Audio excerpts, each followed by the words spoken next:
ओम शांति। आज 3 जुलाई 2023।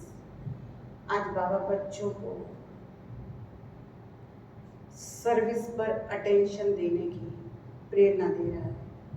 बाबा कहते हैं सर्विस को बढ़ाना चाहिए। सपूत बच्चे की निशानी यही है कि वो सर्विस की नई नई युक्तियाँ निकालें। और दूसरा बाबा कहते हैं कि भगवान के बच्चे तो भगवान के बच्चों को मैनर्स होने चाहिए, बात करने का तरीका होना चाहिए। अगर मैनर्स नहीं है तो बाबा कहते वो भगवान के बच्चे भी नहीं हैं। तो इसलिए भले अथॉरिटी से बोलो, क्योंकि तुम बहुत ऊंचे बाप के बच्चे हो, उच्च ईश्वर की संतान हो, लेकिन दूसरों को रिस्पेक्ट भी देनी है, अपने ज्ञान का अहंकार भी नहीं करना है। तो आज के महावाक्य सुनेंगे हम बाबा से। बाबा कहते मीठे बच्चे सर्विस की नई नई इन्वेंशन निकालो, सेवा का विस्तार करो। सेवा के क्षेत्र में माताओं को आगे करना है, यही सफलता का साधन है। बाबा ने क्या कहा? सेवा के क्षेत्र में माताओं को आगे करना ही सफलता का साधन है। प्रश्न है, किस मैनर्स के साथ बात करूं तो अथॉरिटी के बोल तुम सिद्ध कर सकते हो। जब भी किसी बड़े से बात करते हो तो आप कहकर बात करनी चाहिए, तुम कहकर नहीं। ये भी मैनर्स है। तुम अपनी अथॉरिटी से बोलो, लेकिन रिस्पेक्ट जरूर दो। स्कूल में ये भी मैनर सिखलाए जाते हैं।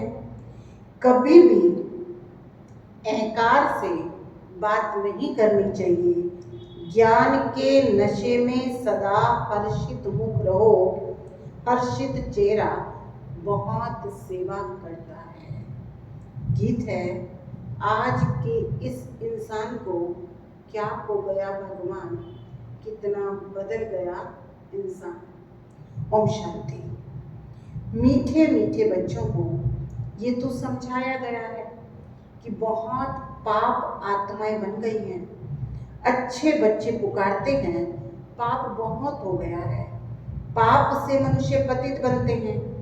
याद भी करते हैं कि पाप आत्माओं को पुण्य आत्मा बनाने के लिए हे पतित पावन आओ। ये पतित दुनिया है तो जरूर कोई पावन दुनिया भी है। निराकारी दुनिया को पावन दुनिया नहीं कहा जाता। वह शांति धाम है। पतित और पावन दुनिया मनुष्यों के लिए है। कलयुगी दुनिया में पतित हैं और सतयुगी दुनिया में पावन हैं। पतित पावन बाप पावन दुनिया स्थापन करते हैं। विद्वान पंडितों ने शास्त्र बनाए हैं और नाम रख दिया है व्यास का। व्याख्यान करने वाले का नाम भी चाहिए ना। मनुष्य तो ये भी नहीं जानते कि शास्त्र बनाए कब हैं। ये तुम बच्चे जानते हो कि सतयुग त्रेता में शास्त्र होते नहीं हैं। भक्ति मार्ग का वहां कोई निशान नहीं है। बाप ज्ञान से जिंदाबाद करते हैं। ज्ञान से 21 जन्म जिंदाबाद होते हो, फिर माया आकर मुर्दा बनाती है। ये है मुर्दों की दुनिया, जिसको कब्रिस्तान कहते हैं। इस समय घोर कब्रिस्तान कहेंगे।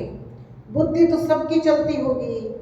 महाभारी लड़ाई में पूरा कब्रिस्तान बनता है, और लड़ाइयों में ऐसा नहीं होता। भागवत में लिखा हुआ है, ज्ञान सागर के सब बच्चे कब्र दाखिल हो जाते हैं।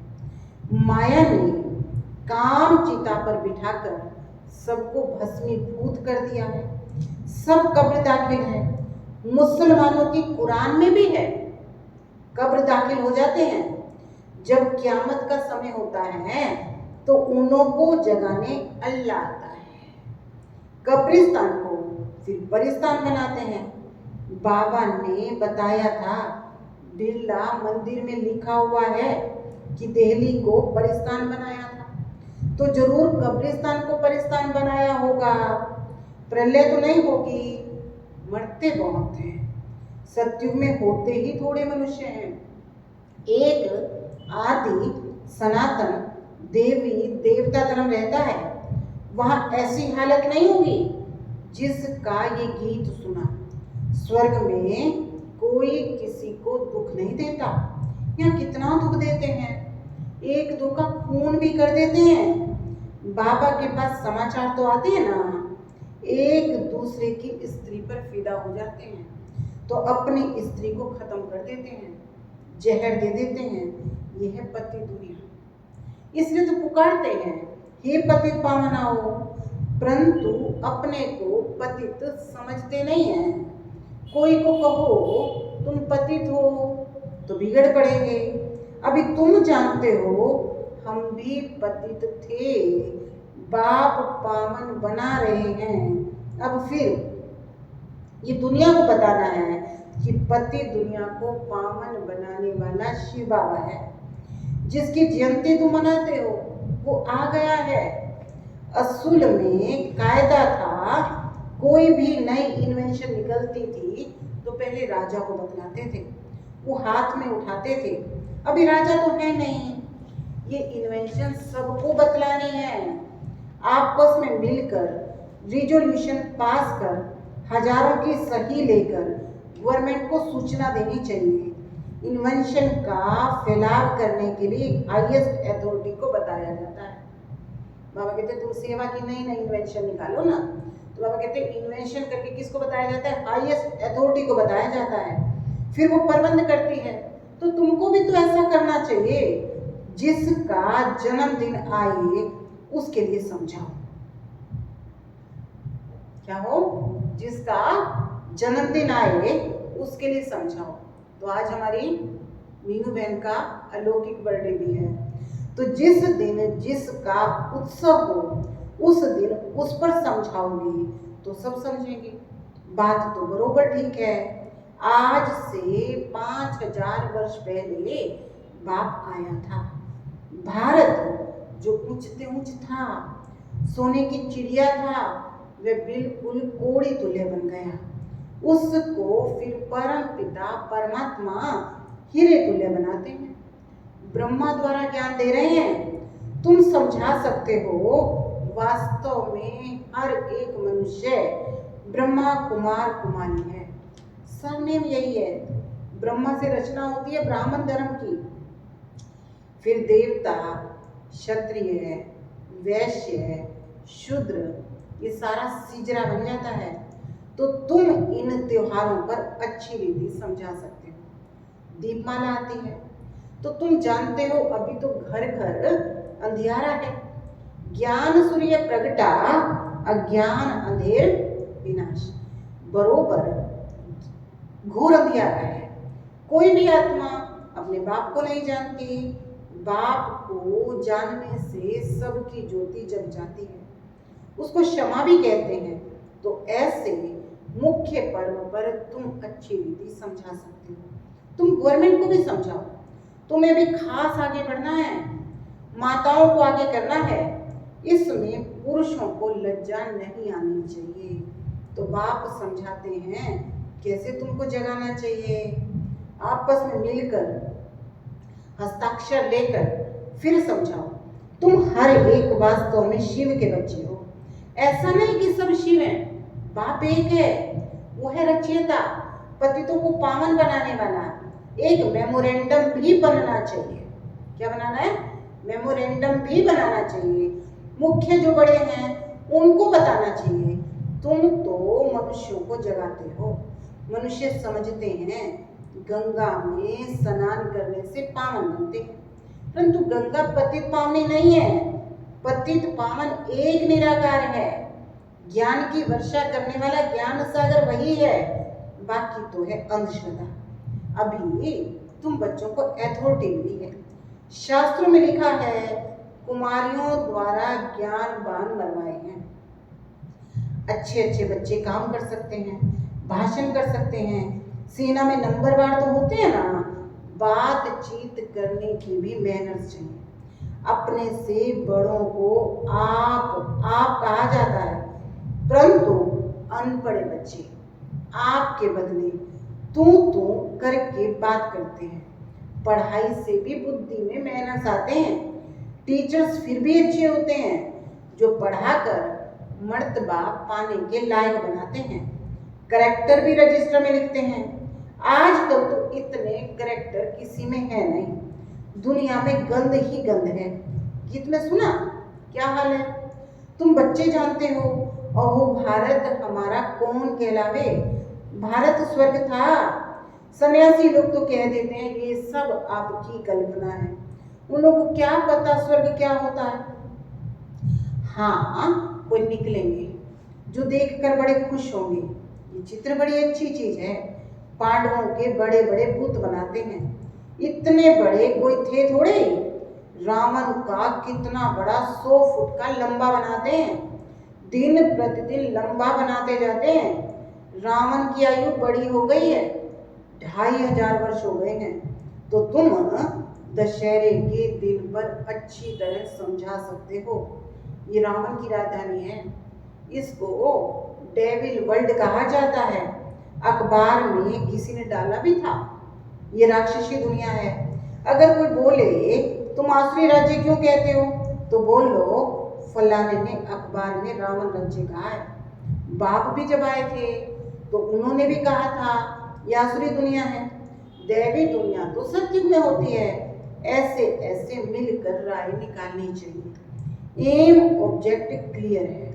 बाहर बोर्ड पर भी एम ऑब्जेक्ट लिखी है। कोई भी स्कूल में अंधश्रद्धा की बात ही नहीं होती। सत्संग में जो भी हैं वहां सब वेद आदि अंधश्रद्धा से सुनते हैं। अर्थ कुछ नहीं निकलता। अब बाप कहते हैं हे भारतवासियों तुम बड़े बड़े वेद उपनिषद कब से पढ़ते आए। सत्युग से तो नहीं कहेंगे। वहां तो भक्ति मार्ग का अंश ही नहीं है। इसको भक्ति कलट कहा जाता है। आधा कल्प ब्रह्मा की रात भक्ति मार्ग शुरू होता है। भगवान जरूर आता है तभी तो शिव जयंती मनाई जाती है। नहीं तो वो निराकार कैसे आए। जरूर शरीर का आधार लिया होगा। तुम जानते हो बाप ब्रह्मा के तन का आधार लेते हैं। उनको आना भारत में है। बाप का जन्म भी भारत में है। ब्रह्मा का भी भारत में है। बाबा ने विराट रूप के लिए समझाया है ये ब्राह्मण धर्म है चोटी। अब प्रैक्टिकल में तुम हो। हम ब्राह्मणों के ऊपर शिव बाबा निराकार है। फिर ब्रह्मा का तन भी दिखाना पड़े। ये सरस्वती, ये ब्राह्मण कुल, फिर देवता कुल, फिर क्षत्रिय कुल, इतने इतने जन्म लेते हैं। बिल्कुल क्लियर एक्यूरेट बन सकता है। ब्रह्मा की रात, सरस्वती की रात, ब्रह्मा वंशियों की भी रात, बिल्कुल क्लियर। दिन में फिर सब ब्राह्मण देवता बन जाते हैं। पॉइंट्स तो बच्चों को बहुत दी जाती है, धारण भी करनी है। ऐसा नहीं एक कान से सुना और बाहर निकले तो खलास। जैसे और सत्संग में कथा सुनकर चले जाते हैं। यहाँ तुमको प्रत्यक्ष फल मिलता है। जानते हो इस पढ़ाई से हमको मनुष्य से देवता बनना है। बाबा कहते वहां कोई एम ऑब्जेक्ट नहीं है। बाप समझाते तो बहुत हैं परंतु निकलते कोई बिरले हैं। कोई कोई तो ट्रेटर भी निकल पड़ते हैं, गद्दार भी निकलते हैं जो भगवान की बदनामी करते हैं। समझाना चाहिए युद्ध का मैदान है। माया बड़ी प्रबल है। कोई फेल भी हो जाते हैं। ये भी ड्रामा का खेल है। सब थोड़े विन कर सकते हैं। बच्चे जानते हैं हम माया रावण से हारे हुए हैं। हार और जीत का खेल है। माया से हारे हार है। तुम जानते हो हम बाबा से विश्व का मालिक बनते हैं। ये नशा स्थायी रहना चाहिए। नशा टूटता क्यों है? विश्व के रचता बाप से पढ़ रहे हैं। नर से नारायण, नारी से लक्ष्मी बन रहे हैं। ऐसे थोड़े होता है कि स्टूडेंट पढ़ाई और पढ़ाने वाले को भूल जाता है। यहाँ क्यों भूलते हो? घर जाने से एकदम भूल जाते हैं। यहाँ बहुत निश्चय बुद्धि हो जाते हैं। कितने आंसू बहाते हैं और यहाँ से जब घर गए तो एक चिट्ठी भी नहीं लिखते हैं। अनन्य बच्चे जो पंडा बन करके आते हैं, पंडा बन करके आते हैं, जो दूसरों को रास्ता बताते हैं, वो भी भूल जाते हैं। कम से कम सर्विस का समाचार तो लिखो। बाबा हम आपकी सर्विस पर तत्पर हैं, नहीं तो बाबा समझते हैं। अब कोई बच्चा ऐसा हो जो अपनी सेवाओं का, अपने पुरुषार्थ का, अपनी याद का कोई समाचार ही नहीं दे, तो बाबा क्या समझते हैं कि माया ने कब्र दाखिल कर दिया है। बुद्धि भी कहती है ऐसा बाबा जो विश्व का मालिक बनाने वाला है उसको निरंतर याद करना चाहिए, परंतु बच्चे मास मास भी याद नहीं करते। बाबा कहते ऐसे ऐसे बच्चे होते हैं जो पूरा महीना महीना साल साल भर याद नहीं करते, पत्र नहीं लिखते। माया कोई कोई को तो बिल्कुल मुर्दा बना देती है, जीते जी भी चिट्ठी नहीं लिखते, मरने के बाद तो बात ही नहीं। जीते जी माना जब ज्ञान में चल रहे हैं तो ही बाबा को समाचार नहीं देते, ज्ञान छोड़ देंगे तो क्या लिखेंगे। बाबा भी चिट्ठी तब लिखेंगे जब वो खुद लिखेंगे। जो बाबा को याद करेंगे वही कर्मातीत एवर हेल्दी बनेंगे। बाबा का वर्षा तो जरूर याद आना चाहिए, स्थायी नशा भी चढ़ना चाहिए। इस समय तुम बच्चों का याद से मुख मीठा होता है। जानते हो सृष्टि का राज्य रूपी मक्खन हमको मिलता है। श्री कृष्ण के मुख में माखन दिखाते हैं, अर्थात विश्व का राज्य है। मालिक पने में भी स्टेटस होते हैं ना। बाबा कहते विश्व के मालिक तो बनते हो, लेकिन उसमें भी तो पद होते हैं ना। जो जितना करेगा सो पाएगा। तुम जानते हो बाबा हमको पढ़ाते हैं, परम पिता कहा जाता है तो पिता से जरूर वर्षा मिलता है। मात पिता चाहिए तभी बच्चे पैदा हों, तभी वर्षा मिले। कहते हैं तुम मात पिता हम बालक तेरे, तुम्हारे सहज राजयोग सिखलाने से हम स्वर्ग के मालिक बनते हैं। समझाना चाहिए। 3 सेनाएं बरोबर खड़ी हैं। कौन कौन सी? कौरव, पांडव और यादव। विनाश काले विपरीत बुद्धि तो खल्लास हो गए। बाकी जिनकी प्रीत भगवान के साथ थी वो स्वर्ग के मालिक बन गए। हमारा फर्ज है गवर्नमेंट को इत्तला देना। बाबा कहते ज्ञान तो गवर्नमेंट तक भी पहुंचाना चाहिए। बाबा कहते जो भी बड़े बड़े ऑफिसर तुम्हारे साथ मिलते हैं उनसे भी सही ले सकते हो तो खुश हो जाएंगे। ये तो बहुत अच्छा काम करते हैं, मेहनत करो, इसमें फुर्सत भी चाहिए जो फिर संभाल सको। सर्विस बढ़ाने के लिए युक्तियां बहुत हैं, परंतु बच्चों में कहाँ कहाँ एकार आ जाता है या फेमिलियरिटी में आकर बहुत नुकसान कर देते हैं। फेमिलियरिटी में यानी मोह में आकर के, लौकिकता में आकर के अपना नुकसान कर देते हैं। ज्ञान के नशे से चेहरा सदा हर्षित मुख रहना चाहिए। अच्छा मीठे मीठे सिक लदे बच्चों प्रति माता पिता बाप दादा का याद प्यार और गुड मॉर्निंग। रूहानी बाप की रूहानी बच्चों को नमस्ते। हम रूहानी बच्चों की रूहानी बाप दादा को याद प्यार गुड मॉर्निंग नमस्ते ओम शांति। धारणा के मुख्य सारे एम ऑब्जेक्ट को सामने रख पुरुषार्थ करना है, दैवी मैनर्स धारण करने हैं, एक कान से सुन दूसरे से निकालना नहीं है। दूसरा है विश्व रचयिता बाप हमें पढ़ा रहे हैं। कौन पढ़ा रहा है? विश्व रचयिता बाप हमें पढ़ा रहे हैं, उनके हम स्टूडेंट हैं। इस नशे में रहना है, सर्विस की भिन्न भिन्न युक्तियां निकाल उसमें बिजी रहना है। आज का वरदान है बाप के दिए हुए खजाने को मनन कर अपना बनाने वाले सदा हर्षित सदा निश्चिंत हो। बाप के दिए हुए खजाने को मनन कर अपना बनाने वाले सदा हर्षित सदा निश्चिंत हो। आप बच्चों के मनन व सिमरन करने का चित्र भक्ति मार्ग में विष्णु को दिखाया है। सांप को भी शैया बना दिया, अर्थात विकार भी अधीन हो गए। माया से हार खाने की, युद्ध करने की कोई चिंता नहीं, सदा मायाचित, सदा निश्चिंत। रोज ज्ञान की नई नई पॉइंट स्मृति में रख मनन करो तो बड़ा मजा आएगा। सदा हर्षित रहेंगे क्योंकि बाप का दिया हुआ खजाना मनन करने से अपना अनुभव होता है। स्लोगन है, स्व परिवर्तक वह है जिसके अंदर सदा ये शुभ भावना इमर्ज रहे कि बदला नहीं लेना है, बदल कर दिखाना है। स्व परिवर्तक वह है जिसके अंदर ये शुभ भावना इमर्ज रहे कि बदला नहीं लेना है, बदल कर दिखाना है। तो आज का होमवर्क है, मैं निश्चय बुद्धि निश्चिंत आत्मा। ओम शांति।